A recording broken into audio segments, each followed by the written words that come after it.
Saludos. Hoy vamos a hablar acerca de instrumentación quirúrgica.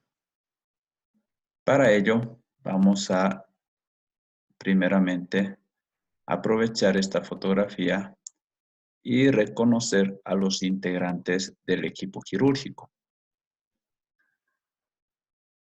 Por esta parte podemos notar que está la cabeza del paciente y a este lado los pies.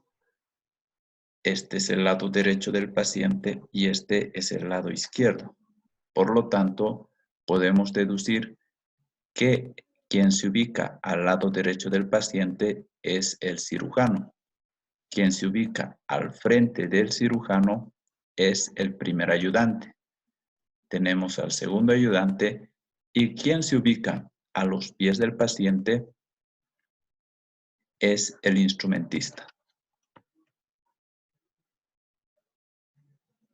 Dentro de instrumentación quirúrgica vamos a reconocer diferentes tipos de instrumental quirúrgico con distintas características estructurales y funcionales. Es así también que cuando nosotros queramos armar la mesa de Mayo y disponer el instrumental quirúrgico sobre esta, vamos a tener diferentes maneras de organizarla. Podemos organizarla en 4 cuadrantes, puede ser en 12 cuadrantes, 6, dependiendo la lógica que se vaya a dar en esta organización. Nosotros vamos a aprender a organizarla en 4 cuadrantes. Es así que vamos a tener un primer cuadrante destinado a instrumental de diéresis y disección.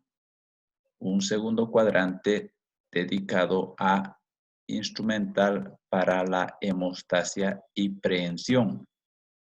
Un tercer cuadrante con instrumental quirúrgico variado, que nos sirva para fijación, exploración, aspiración, separación.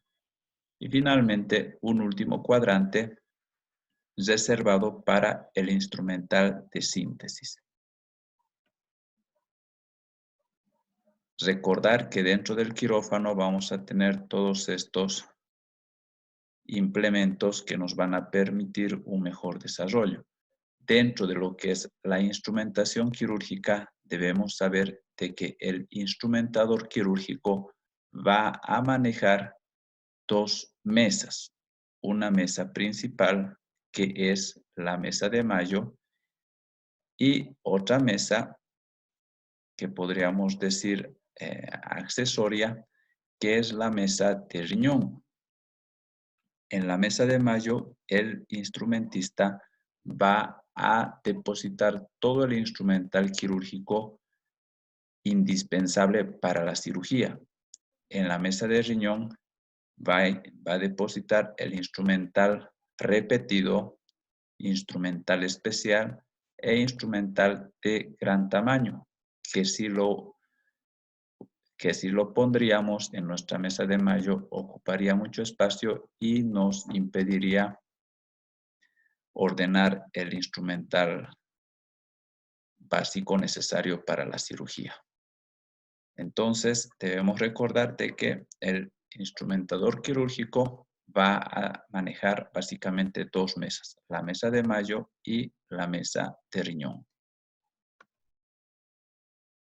Aquí tenemos una imagen de una mesa de Mayo. Como ven, es una mesa pequeña, y la mesa de riñón, que ya es una mesa mayor. Estas mesas no son estériles. Debemos vestirlas para que estas mesas puedan volverse estériles. Aquí tenemos una mesa de Mayo ya vestida y estéril, y en este otro lado tenemos una mesa de riñón.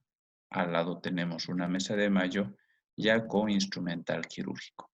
En la mesa de riñón debemos también indicar de que no solo se va a disponer para el instrumental quirúrgico accesorio, sino también en la mesa de riñón va a estar ubicado el paquete quirúrgico, que va a contener la ropa que va a vestir al equipo quirúrgico y al paciente.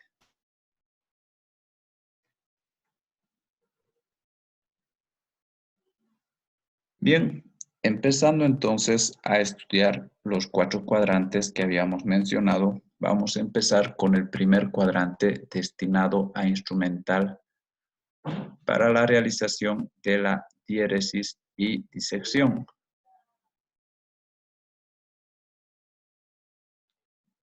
Diéresis nos va a hacer referencia a labrarnos un camino en los tejidos, a la apertura de tejidos o al corte de los mismos. Para ello tenemos el bisturí o bisturí frío, que se compone de 2 partes principales. Una primera parte que es la parte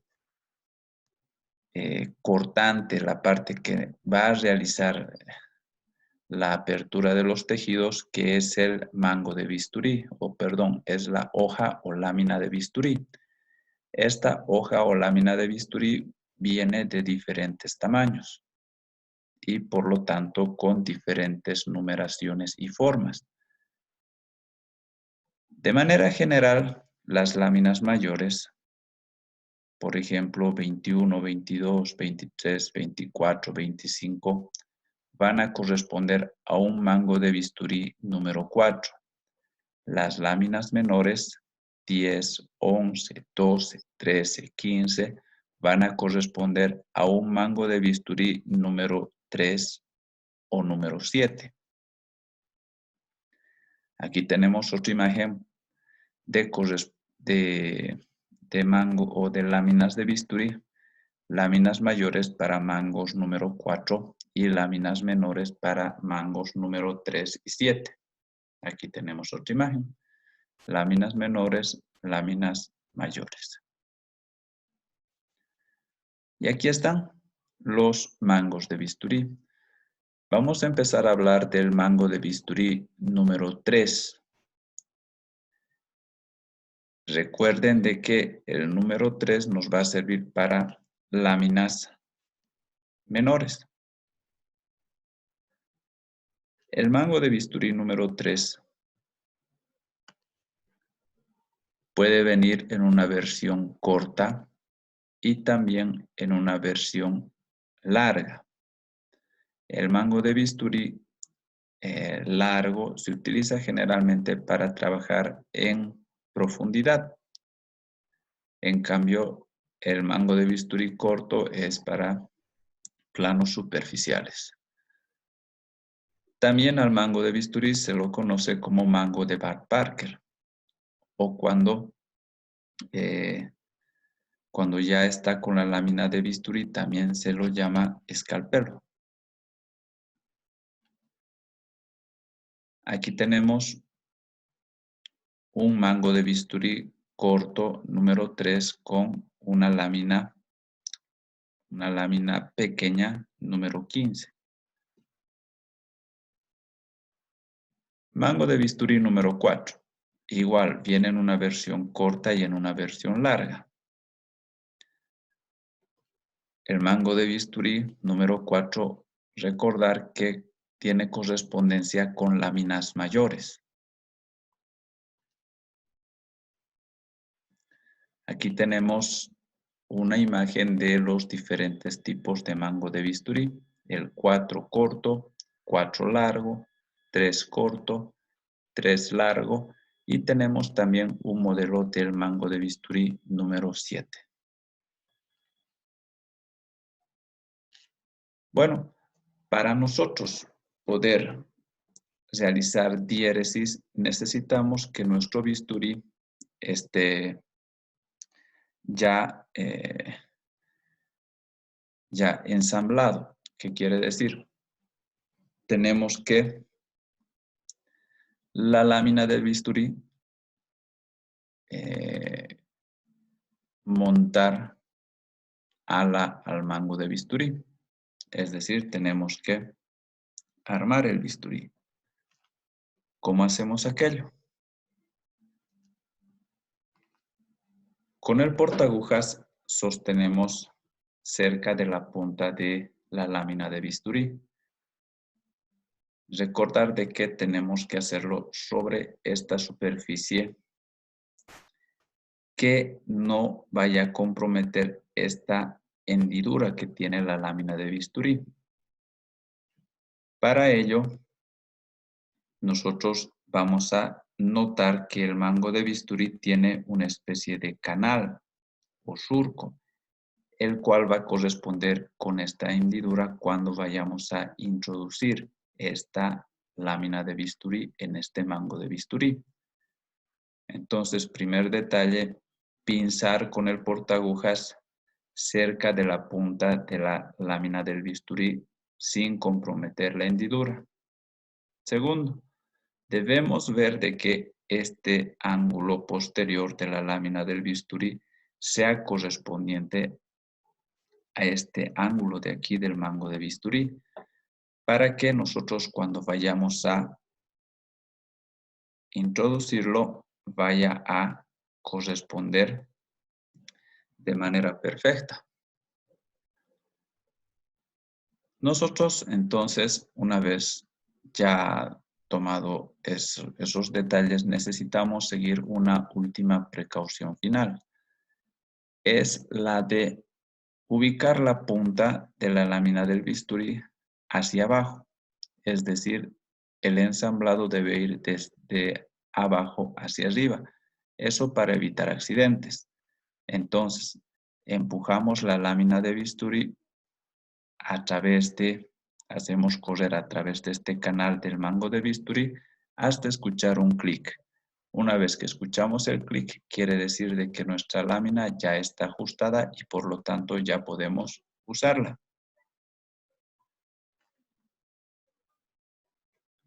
Una vez que terminemos de usar la lámina de bisturí, nosotros podemos desmontar esta lámina. ¿Cómo vamos a hacerlo?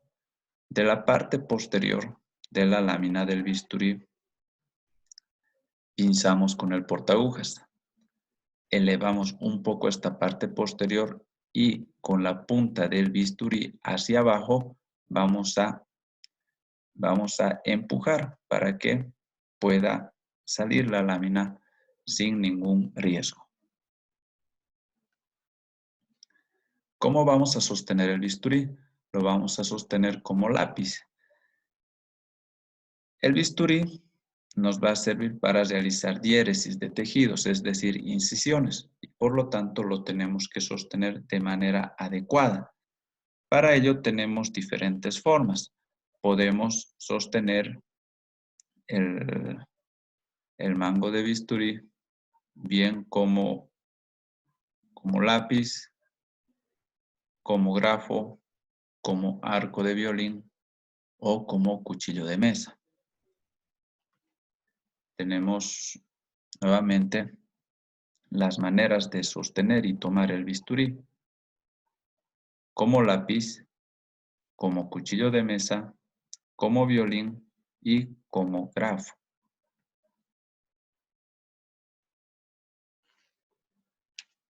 Para piel y tejidos superficiales generalmente se sostiene como cuchillo de mesa o como arco de violín. Y para planos más profundos o pequeños trazos más precisos, se lo puede sostener como lápiz y como grafo. ¿Cómo tomar el bisturí? Aquí están nuevamente las formas de tomar el bisturí y las indicaciones para cada una de ellas. Una vez terminado de estudiar el bisturí, vamos a pasar a otro instrumental de diéresis que comprende la variedad de tijeras. Nosotros vamos a aprender a diferenciar tres tijeras que van a ser de uso frecuente en cirugía.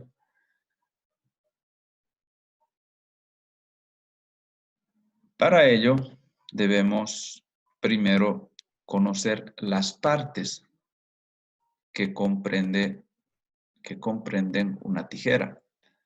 Estas partes son la punta, las hojas, o también algunos las llaman láminas. Esta parte, que es la articulación, las ramas y finalmente las anillas.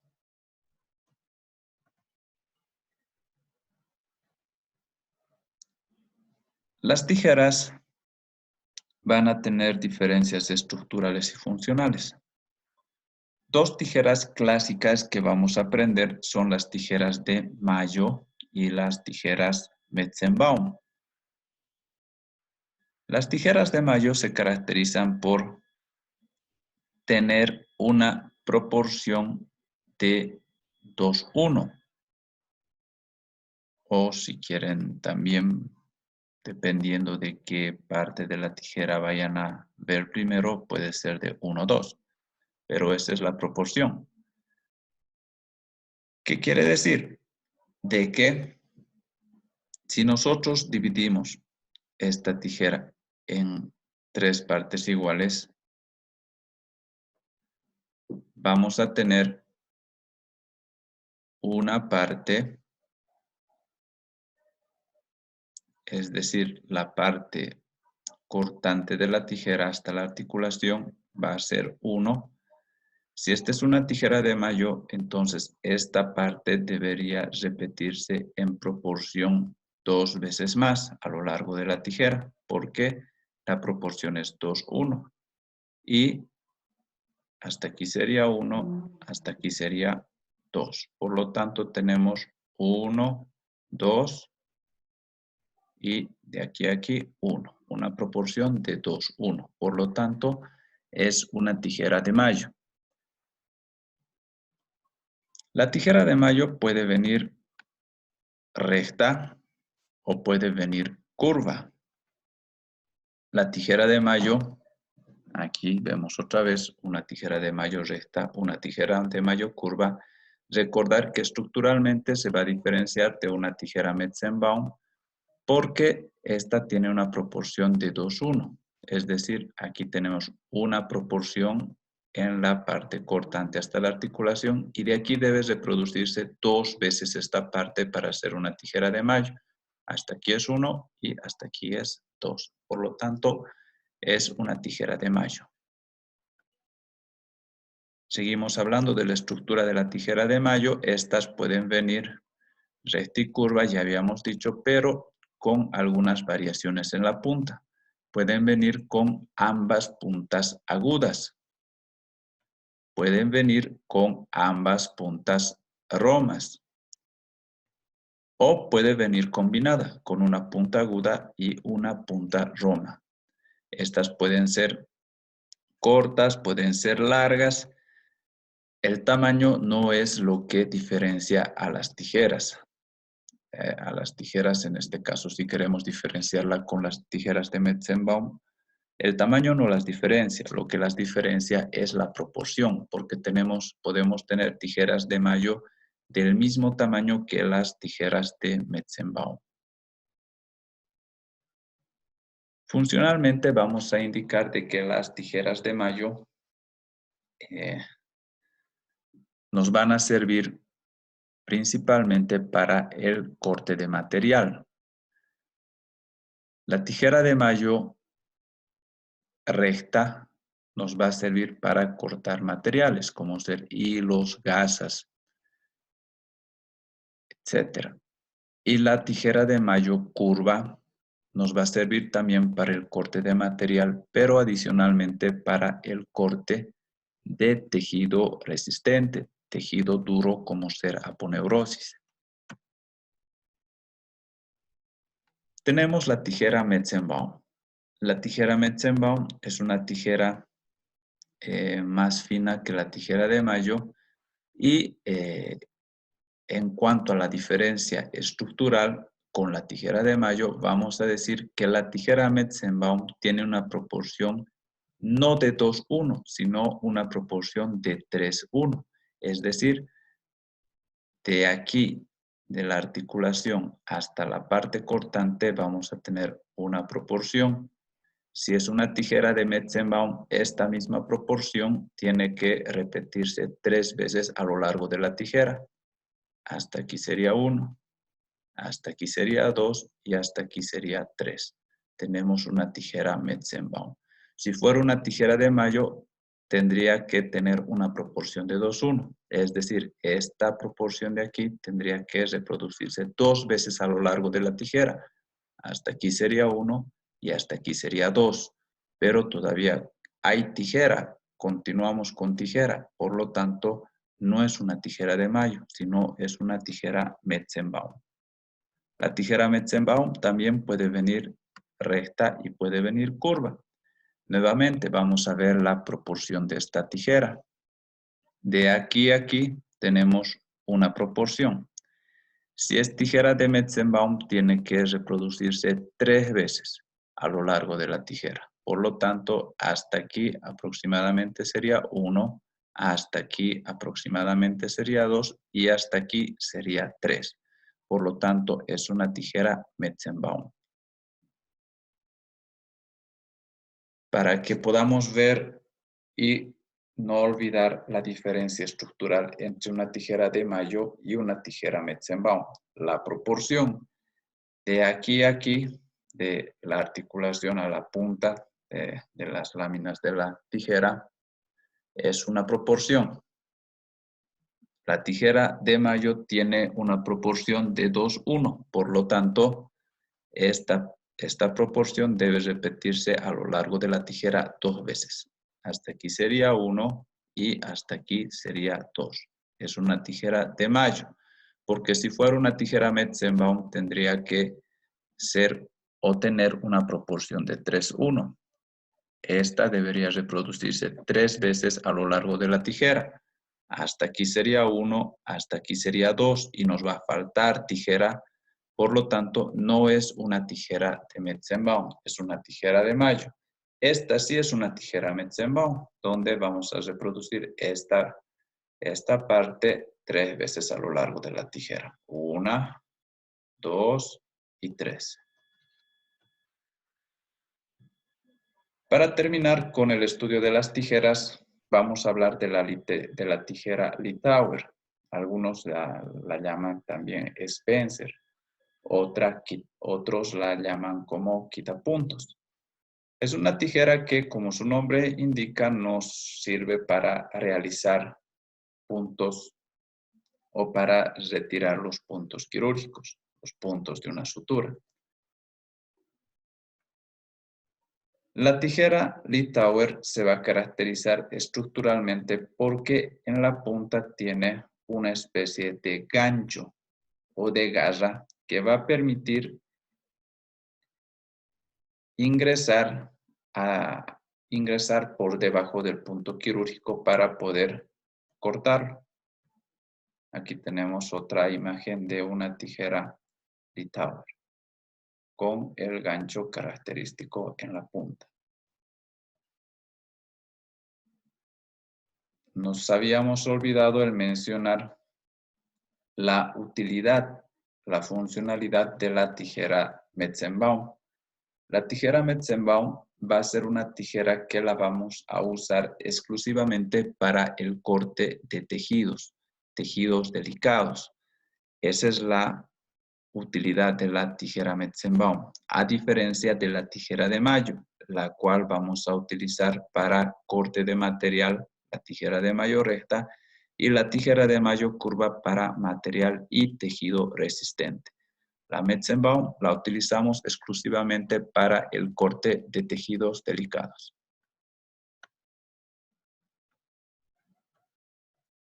La forma correcta de sostener las tijeras es con la mano en pronación, con el dedo pulgar en una de las anillas, el dedo anular en otra de las anillas el dedo índice nos va a dar la dirección y el dedo medio nos va a dar un apoyo. Las tijeras curvas se van a utilizar con la mano en pronación y con las puntas mirando hacia arriba. Tenemos otra imagen para poder ver cómo vamos a sostener las tijeras. Dedo pulgar en una de las anillas, dedo anular en la otra. El dedo índice nos va a dar la dirección, nos va a servir de guía y el dedo medio de apoyo. La mano, no se olviden, tiene que estar en pronación y la punta de las tijeras con la vista hacia arriba. Continuamos en nuestro primer cuadrante destinado a instrumental de diéresis y disección. En la disección de tejidos vamos a hablar acerca de nuestras pinzas de disección anatómica, pinza de disección diente de ratón, que las conocemos ya desde primer semestre, desde la materia de anatomía humana. Para ello, para el estudio de estas pinzas, vamos de igual manera como hicimos con las tijeras a conocer su estructura, sus partes. Es así que vamos a reconocer un mango, un vértice, una superficie de sujeción, las ramas de la pinza, las mandíbulas, que tiene una zona con estrías transversales, y finalmente la punta. En relación a las características estructurales van a estar también las diferencias de estas pinzas. Tenemos una pinza de disección anatómica o pinza de disección sin dientes. Algunas la llaman pinza sin garra o pinza sin cuña también. Tiene diferentes formas de nombrarse. Esta pinza nos va a servir principalmente para la exploración o sostener algunos tejidos delicados. Vamos a diferenciar esta pinza de disección anatómica con esta otra pinza que es prácticamente similar, excepto por la punta que tiene un diente de ratón. Por eso esta pinza se llama pinza diente de ratón o pinza con diente, pinza con garra. Nos va a servir esta pinza principalmente para realizar sutura de piel, por ejemplo. Tenemos otras pinzas que son más pequeñas y más finas, que son las pinzas Adson. Al igual que las pinzas anatómica y diente de ratón, las pinzas Adson vienen con dientes y sin dientes. Con dientes como en la imagen y sin dientes. Las vamos a diferenciar de las anteriores. ¿Por qué? Porque aquí tenemos un ensanchamiento de la punta hacia la superficie de sujeción progresivo. En cambio, en las pinzas Adson, este ensanchamiento es brusco, ya no es progresivo. Aparte de que estas pinzas son de menor tamaño, son pinzas más finas. Estas nos va a servir, por ejemplo, para extraer algunos cuerpos extraños de algunos orificios o conductos naturales, como por ejemplo el conducto auditivo externo, las fosas nasales. Y también para realizar suturas en áreas más delicadas, más pequeñas, que requieran mayor precisión.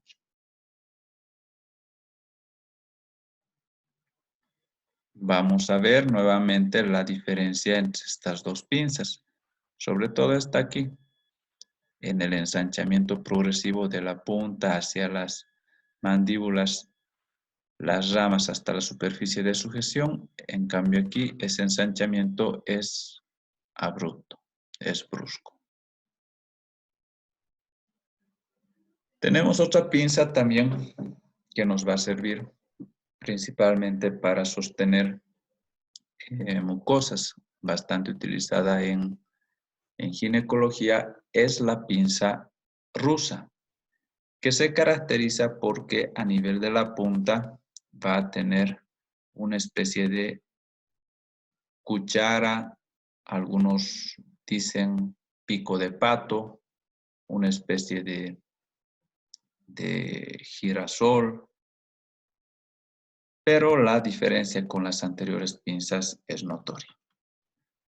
Entonces, tenemos una última imagen para poder diferenciar de manera clara estas pinzas. La pinza de disección anatómica, pinza Adson sin diente y pinza rusa con la punta como un pico de pato, como una cuchara. ¿Cómo se sostienen las pinzas? Las pinzas se sostienen igual como si fuera un lápiz, con 2 dedos sobre la superficie de sujeción. Vamos a diferenciar estas pinzas que son pinzas elásticas de las pinzas estáticas, que son estas.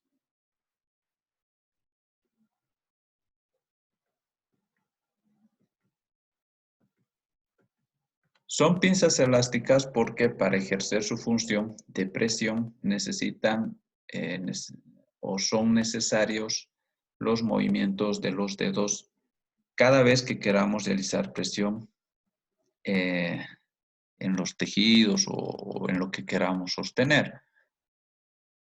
La dificultad de estas pinzas es de que predisponen a la fatiga, a diferencia de estas otras pinzas que son fijas o estáticas que presentan una cremallera que nos va a permitir activar la pinza y fijarla sin necesidad de que nosotros tengamos en cada momento presionar para ejercer su función.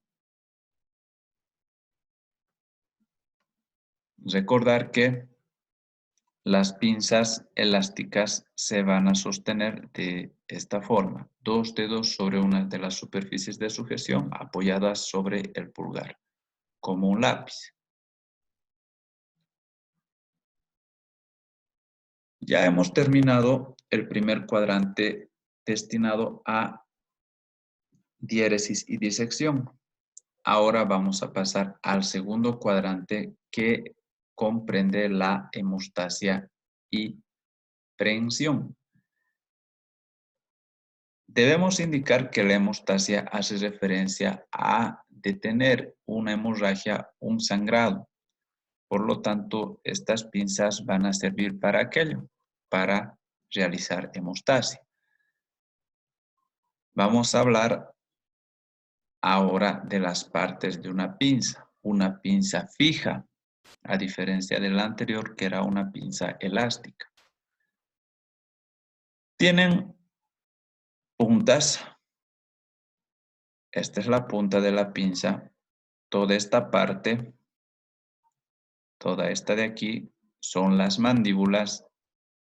Esta de aquí es la articulación o caja de trabas.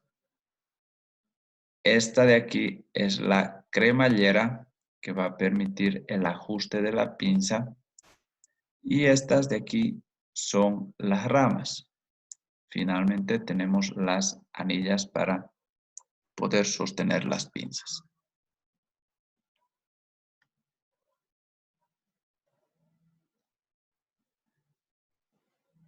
Vamos a hablar de diferentes pinzas.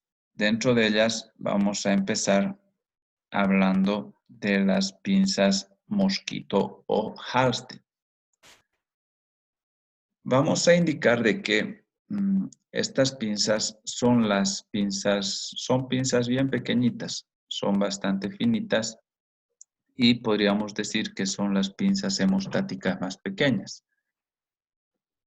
Estructuralmente tienen una punta, tienen una mandíbula, tienen una articulación, tienen las ramas, la cremallera y las anillas. A nivel de las mandíbulas tienen unas estrías transversales que van a ser completas, es decir, van a cubrir con integridad las mandíbulas. Esta es una pinza mosquito o Halsted.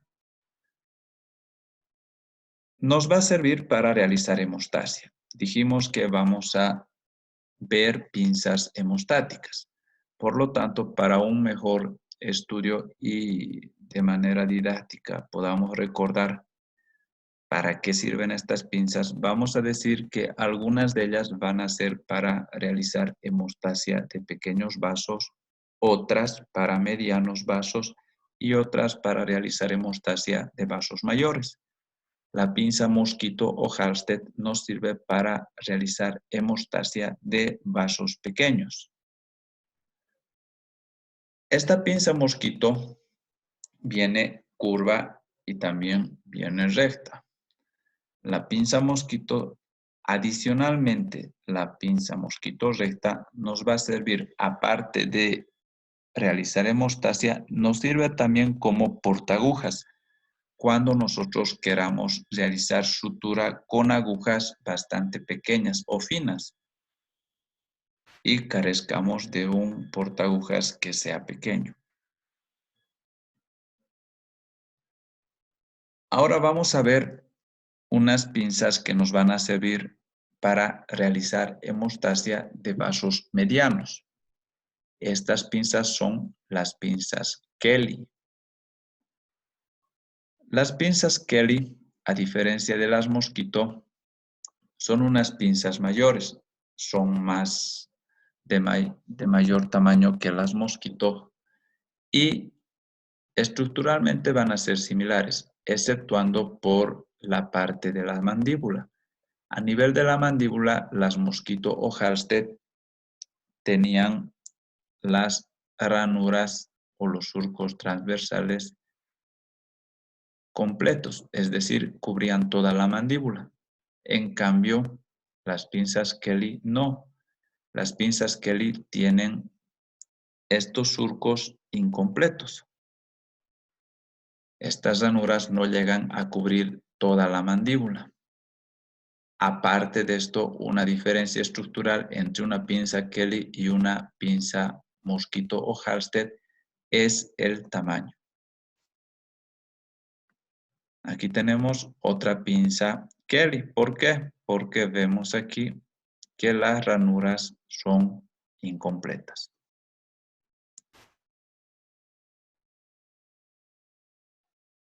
Las pinzas Kelly van a servirnos para hemostasia de vasos medianos.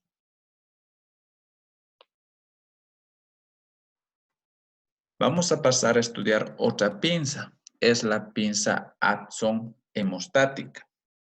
En este caso tenemos una pinza Adson hemostática curva. La pinza Adson hemostática se va a caracterizar porque tiene un tamaño un poquito mayor a la pinza mosquito, pero menor a la Kelly. Esta pinza Adson hemostática curva se va a caracterizar, aparte de ese tamaño intermedio entre la mosquito y la Kelly, va a tener también ranuras incompletas. Esta pinza Adson hemostática curva nos va a servir para realizar hemostasia de vasos pequeños y medianos. Podríamos decir que es como una combinación de una pinza mosquito y una pinza Kelly. De la pinza mosquito tiene el tamaño, que es pequeño, y de la pinza Kelly las ranuras incompletas. Otra pinza que es bastante parecida a la Kelly es la pinza Crail. La única diferencia entre estas dos pinzas está a nivel de las ranuras, o dirían a nivel de las mandíbulas, en las cuales la pinza Kelly tiene ranuras incompletas y la pinza Crail tiene completas estas ranuras en toda la mandíbula. es la diferencia entre una pinza Kelly y Crail, ya que estructuralmente después son bastante similares. Entonces, las pinzas Crail también nos van a servir para hemostasia de vasos medianos. Ahora vamos a diferenciar estas tres pinzas que hemos estado hablando, la pinza Mosquito o Halsted, la pinza Kelly y la pinza Crail. La pinza Mosquito Halsted se diferencia de una pinza Kelly, primero por el tamaño, que la pinza Mosquito es menor, y segundo porque las ranuras son completas, en cambio en la Kelly son incompletas. La pinza Mosquito Halsted se va a diferenciar con la pinza Crail únicamente por el tamaño. Estas son más pequeñas que estas otras. La pinza Kelly se va a diferenciar de una pinza Crail, ya lo dijimos, por las ranuras que en la Kelly son incompletas y en la Crail son completas. Por lo demás, son unas pinzas bastante similares.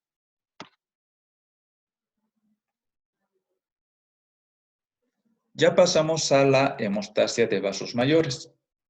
Para realizar hemostasia de vasos mayores vamos a tener las pinzas Rochester. Las pinzas Rochester se van a caracterizar porque tiene unas mandíbulas mayores que las pinzas anteriores. Estas mandíbulas que son mayores le va a dar mayor fuerza en el momento de realizar presión y hemostasia de los vasos. Por eso se van a utilizar para vasos mayores. Estas pinzas vienen rectas y vienen también curvas, las pinzas Rochester. Las pinzas Rochester, podríamos decir de que, a diferencia de estas otras pinzas, si queremos recordarnos en cuanto a proporcionalidad, podríamos decir que una pinza Kelly tendría una proporción de 3:1, como si fuera una pinza o como si fuera una tijera Metzenbaum, que tenía una proporción de 3:1, lo mismo la Crail. En cambio, las Rochester van a tener una proporción de 2:1, como si fuera una tijera de Mayo. Vemos de aquí hasta la articulación, tenemos una proporción y esta se va a repetir 2 veces a lo largo de la pinza. En cambio, en estas otras tenemos una proporción de 1 y se va a reproducir 1, 2, 3 a lo largo de la pinza. Entonces puede ser otra forma más para que ustedes puedan recordarse y diferenciar la pinza Rochester de las pinzas Kelly y Crail. Tenemos otra pinza hemostática que viene a ser la pinza Mixter o también conocida como pinza ángulo. Esta pinza se llama así porque a nivel de la punta tiene una angulación diferente a las pinzas curvas.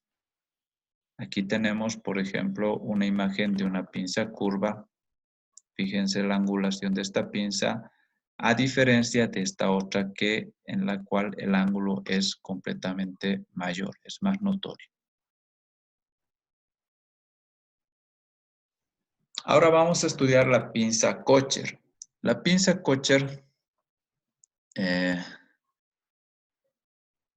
antes se la clasificaba dentro del instrumental de hemostasia, pero esa clasificación es un tanto controvertida por presentar esta pinza en cuanto a su estructura en la punta un diente de ratón, que generalmente este diente nos va a causar lesiones y más que ayudarnos en hemostasia nos va a complicar. Por lo tanto, podemos decir de que esta pinza puede servirnos en el armado de nuestra mesa de Mayo, en la disposición de nuestro instrumental quirúrgico, como una pinza limítrofe entre lo que es el instrumental de hemostasia y el instrumental de prehensión que a continuación vamos a ver. Estas pinzas nos va a servir para sostener los tejidos de manera firme y fuerte debido a este gancho que tiene o a estos dientes, a este diente de ratón que tiene en la punta, y sobre todo nos va a ayudar a sostener tejido que queramos extirpar para realizar exéresis. Estructuralmente, entonces, ya sabemos de que tiene un diente de ratón en la punta, que es lo distintivo de esta pinza, y también, si nos damos cuenta, es bastante similar a una pinza Rochester. A diferencia de la Rochester, la pinza Kocher tiene un diente en la punta, un diente de ratón, pero proporcionalmente es similar a la pinza Rochester. Tenemos otra imagen de una pinza Kocher. Puede venir recta y también puede venir curva. Las ranuras en estas pinzas son completas, es decir, cubren toda la mandíbula. ¿Cómo vamos a sostener una pinza hemostática? La técnica es utilizar la mano o con la mano en pronación. Dedo pulgar en una de las anillas, dedo anular en la otra, dedo índice nos da la guía y dedo medio nos da el soporte o el sostén. La mano en pronación y la punta de la pinza hacia abajo, a diferencia de las tijeras. En las tijeras la punta de la tijera tenía que ir hacia arriba. En cambio, en las pinzas hemostáticas la punta va hacia abajo. Y de la misma forma se los va a ubicar en la mesa de Mayo. Las tijeras con la punta hacia arriba y las pinzas hemostáticas curvas con la punta hacia abajo. Aquí tenemos otra forma, otra imagen que nos indica cómo debemos sostener las pinzas hemostáticas. Bien, ahora pasamos a el instrumental de prehensión. Dentro del instrumental de prehensión vamos a hacer referencia a todo aquel instrumento quirúrgico que nos va a servir para sostener, para presionar determinado órgano y poder traccionarlo.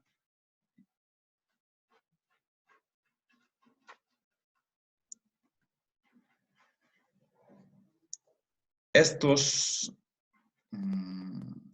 pinzas también, como las otras, tienen su estructura particular. Las puntas, las mandíbulas, la articulación, las ramas, la cremallera y las anillas. Podemos diferenciarlo de las tijeras, en las cuales las tijeras no presentan cremallera y en la punta tienen, o en la parte de las hojas, tienen un área cortante que nos va a permitir realizar incisiones y diéresis. Vamos a estudiar principalmente tres pinzas. La pinza Pfester, o también conocida como pinza aro, por la similitud de la punta a un anillo. Pinza de traspaso, pinza de material. Algunas personas la llaman también pinza de corazón. Bueno, tiene diferentes nombres, pero los más comunes son pinza Pfester, pinza aro y pinza de traspaso o material. Se caracteriza porque a nivel de la punta, como ya les había indicado, tiene una especie de aro o anillo, que es su principal característica.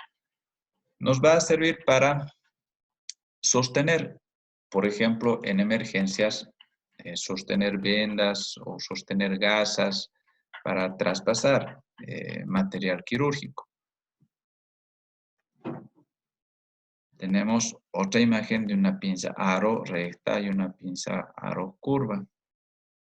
En cirugía nos va a servir para poder sostener asas intestinales, por ejemplo. Esta otra pinza igual va a diferenciarse estructuralmente porque a nivel de la punta va a presentar una especie de garras, una especie de uñitas de manito, ¿sí? Esta pinza se llama pinza Alice. La pinza Alice nos va a servir para realizar prehensión generalmente de trompas uterinas. Tenemos otra pinza que es también una pinza parecida que se va a diferenciar a nivel de la punta y particularmente se diferencia de la pinza Alice porque en la punta ya no tiene esa especie de garritas, de garras, sino esta parte es lisa. Y si cierran la pinza va a parecer como una especie de tamborcito. Esta pinza se llama pinza Babcock. Esta pinza Babcock se utiliza también para prensión, en especial del apéndice, cuando nosotros realizamos una apendicectomía y estamos de instrumentistas, cuando el cirujano nos pide una pinza Babcock, ya nosotros debemos entender de que ha llegado al apéndice y que quiere sostenerlo. Entonces, nos remitimos a nuestra primera diapositiva de instrumental de prensión y aquí tenemos una pinza Babcock y sosteniendo el apéndice. Bueno, entonces vamos a quedar aquí y en la próxima clase vamos a continuar con el instrumental de fijación.